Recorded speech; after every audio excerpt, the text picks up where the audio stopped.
The story of Phnom Penh, a sprawling plantation in 18th century Jamaica, offers a glimpse into Britain's deeply entrenched role in the transatlantic slave trade. Phnom Penh, owned by the affluent British banking family led by George Smith, a member of Parliament, epitomized the exploitation inherent in the slavery economy. The plantation thrived on the backs of 237 enslaved individuals who were forced to toil on its grounds, enduring unimaginable suffering and cruelty. Despite the vast distance separating him from his Jamaican holdings, George Smith managed his business affairs from his country estate near London. This stark reality highlights both the global reach of Britain's involvement in slavery and the profound human cost of colonialism. Smith's legacy, emblematic of the colonial empire's reliance on forced labor, continues to cast a shadow over contemporary Britain, serving as a stark reminder of the troubling history that links two prominent figures, King Charles III and Jeremy Hunt, the finance minister.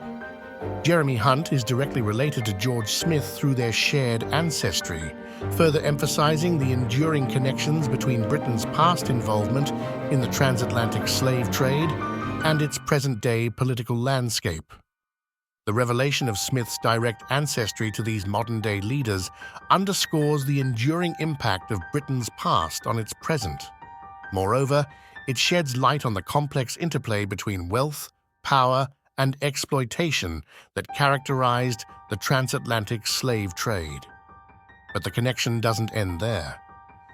In a broader examination of British political and royal lineages, Reuters uncovered more instances of contemporary elites whose ancestors profited from slavery. Among them is David Cameron, the former Prime Minister, whose direct lineage traces back to Alice Elliot, a plantation owner in Antigua where over 200 individuals were enslaved. Recent investigations by Reuters have uncovered historical ties between prominent British figures, including King George II and the slave trade of the 18th century.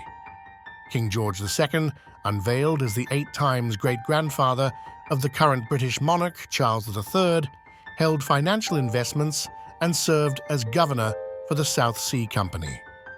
This company profited significantly from the transatlantic slave trade during the 18th century, contributing to its prosperity.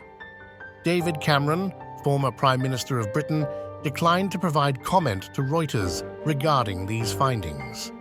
However, during a speech to Jamaica's Parliament in 2015, Cameron expressed his hope for reconciliation and progress beyond the painful legacy of slavery, acknowledging the complex historical connections between Britain and Jamaica. In a comprehensive investigation, Reuters uncovered a sobering truth about America's political elite. A significant portion of U.S. congressmen, living presidents, Supreme Court justices, and governors have ancestral ties to the institution of slavery. But to understand the roots of slavery in America, one must trace its origins back to Britain, which played a dominant role in shaping the transatlantic slave trade and governing colonies built on the backs of enslaved Africans. Britain's involvement in slavery spanned continents, with millions of Africans forcibly trafficked across the Atlantic Ocean to labor on plantations in North America and the Caribbean. British colonies implemented legal systems that dehumanized enslaved individuals, treating them as mere property to be disposed with as they saw fit. The British monarchy actively promoted the colonization of territories like Georgia and Carolina, areas that would later become integral parts of the United States. These colonies relied heavily on the labor of enslaved Africans to sustain their economies and expand their wealth. British ships were instrumental in transporting enslaved people to the shores of America, facilitating the brutal trade that tore families apart and subjected individuals to unimaginable suffering. Behind the scenes, British investors, from powerful financial institutions to individual entrepreneurs, fueled the machinery of slavery. They financed the construction of slave ships, invested in the plantations where the enslaved were toiled, and profited from the crops harvested through the exploitation of human labor. From the halls of power to the corridors of commerce, Britain's complicity in the transatlantic slave trade cast a long shadow over the history of slavery in America, leaving an indelible mark on the trajectory of both nations. Thanks for listening. Don't forget to like and subscribe.